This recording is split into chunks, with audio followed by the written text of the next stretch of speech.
اب یہاں پر سمجھیے الذین یؤمنون بالغیب، یہ بہت بڑا اصل ہے دین کا، جس کا ایمان ہو غیب پر، اندیکھی حقیقت پر۔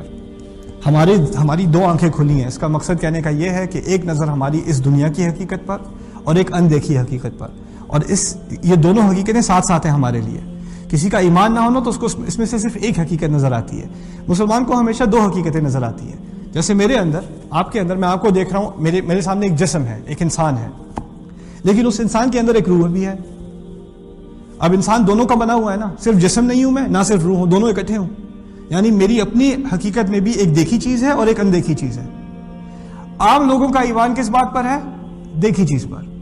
مسلمان کا ایمان کس بات پر ہے؟ دیکھی پہ اور اندیکھی پہ۔ اسی طرح سمجھیے قرآن بات کرتا ہے کہ درخت آیت ہے، پرندہ آیت ہے، آسمان آیت ہے، ان سب میں آیات ہیں، ان فی ذلک لآیات، ان تمام میں آیات ہیں۔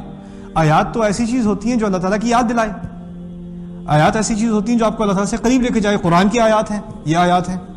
پھر اللہ تعالیٰ آسمان کو آیات کہہ رہا ہے، پرندے کو آیات کہہ رہا ہے، تمہاری اپنی خلق کو آیات کہہ رہا ہے، تمہارے ہاتھوں کو آیات کہہ رہا ہے۔ اس میں کیسے آیت ہے؟ اچھا دیکھنے میں تو ہاتھ ہے، لیکن اس کے اندر ایک اندیکھی حقیقت ہے، اس کے اندر بھی ایک ہدایت ہے۔ اس پہ غور کرو گے تو اس میں سے بھی ہدایت نکلے گی۔ ایک مکھی میں بھی غور کرو گے تو ہدایت نکلے گی، اس کی مثال بھی تمہیں ہدایت دے سکتی ہے، ٹھیک ہے نا؟ تو ایک دیکھی حقیقت ہے اور ایک اندیکھی حقیقت ہے۔ اب اس بات کی طرف اشارہ کہ جو قرآن پر ایمان لے آئے اس کو پھر وہ چیزیں نظر آنی شروع ہو جاتی ہیں جو عام لوگوں کو نظر نہیں آتی، اس کی سوچ بدل جاتی ہے۔ ایک چھوٹی سی مثال اس سوچ بدلنے کی میں آپ کو بھی دے دوں۔ آپ چل رہے ہیں رستے میں، اب ٹیکسس پہ تو کیونکہ ہماری گھاس کی کچھ کمی ہے، درختوں کی کمی ہے، لیکن کہیں آپ کو گھاس کا کوئی پیچ نظر آ گیا، گھاس اگ رہی ہے، آپ کے دماغ میں کیا خیال آئے گا؟ کوئی بھی گھاس کو کوئی بھی دیکھتا ہے کہتا ہے اچھا گھاس ہے، اور کیا سوچنے کی کیا چیز ہے، گھاس ہے۔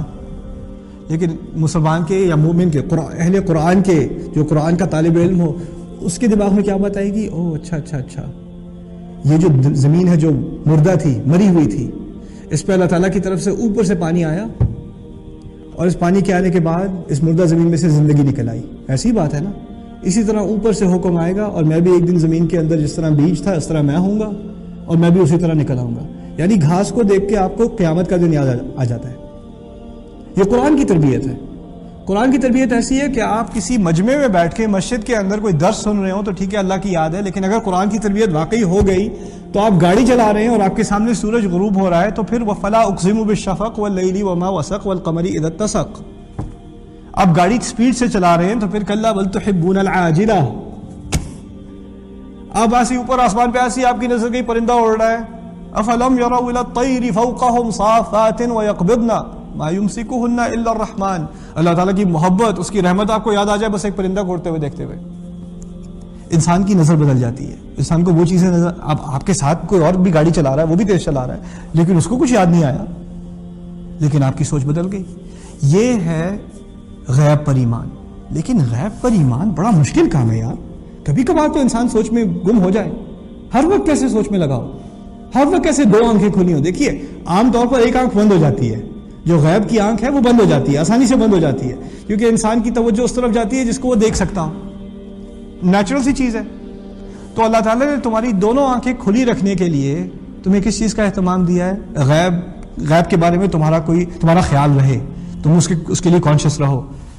وَيُقِيمُونَ الصَّلَاةَ، وہ نماز قائم کرتے ہیں۔ نماز کا مقصد کیا ہے؟ نماز کا مقصد ہے کہ نماز کا سب سے لمبا حصہ کیا ہے؟ سب سے لمبا چوڑا حصہ نماز کا کیا ہے بتائیے؟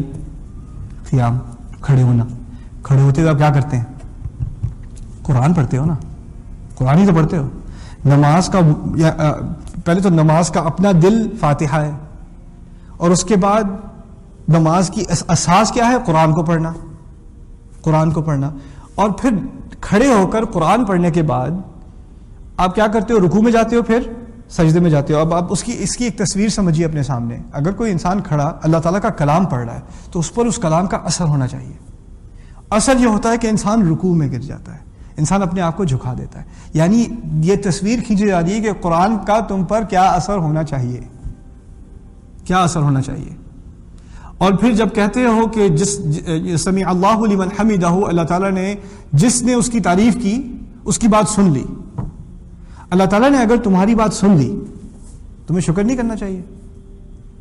آپ اندازہ کریں کوئی بڑی ہستی، کوئی آپ کی کمپنی کا CEO آپ کی درخواست سن لے، آپ شکر نہیں کرو گے؟ استاد آپ کی درخواست سن لے کہ بھائی آج میں ہوم ورک نہیں کر سکا، میں کل دے دوں گا، آپ شکر نہیں کرو گے؟ چلو کوئی بات نہیں، کل دے دینا مجھے۔ اللہ تعالیٰ آپ کی بات سن رہا ہے، آپ نے اس بات کا اعتراف بھی کر لیا، سمیع اللہ لمن حمدہ، اللہ نے جس نے اس کی تعریف کی اس کی بات اس نے سن لی۔ اب جب آپ نے اس بات کا اعتراف کر لیا، آپ کو اس بات کی کنفرمیشن مل گئی کہ اللہ نے آپ کی بات سن لی، تو آپ شکر نہیں کرو گے؟ شکر کا سب سے بڑا مظہر کیا ہے؟ سجدہ۔ دیکھ لو نماز میں کیا ہوتا ہے، نماز میں آپ کو اللہ تعالیٰ کے ساتھ ہم کلامی، اللہ تعالیٰ کے ساتھ ایک کمیونیکیشن جو آپ کی شروع ہوتی ہے، اس سے پھر آپ کو وہی، کیونکہ اللہ تعالیٰ جو ہے اس سے زیادہ اندیکھی کون سی حقیقت ہے؟ پھر جب اس حقیقت سے انسان بالکل ریفریش ہو جاتا ہے، بالکل تازہ ہو جاتا ہے، تو نماز کے بعد کچھ گھنٹے آنکھیں کھلی رہیں گی، لیکن پھر 1-2 گھنٹے بعد آنکھیں بند ہونی شروع ہو جاتی ہیں، تو دوبارہ کیا ہوا؟ اگلی نماز کا وقت آ گیا، دوبارہ کھول لو بھائی، پھر اگلی نماز کا وقت۔ الذین یقیمون الصلاۃ، آپ کو اس کا ربط سمجھ آ رہا ہے؟ الذین یؤمنون بالغیب و یقیمون الصلاۃ۔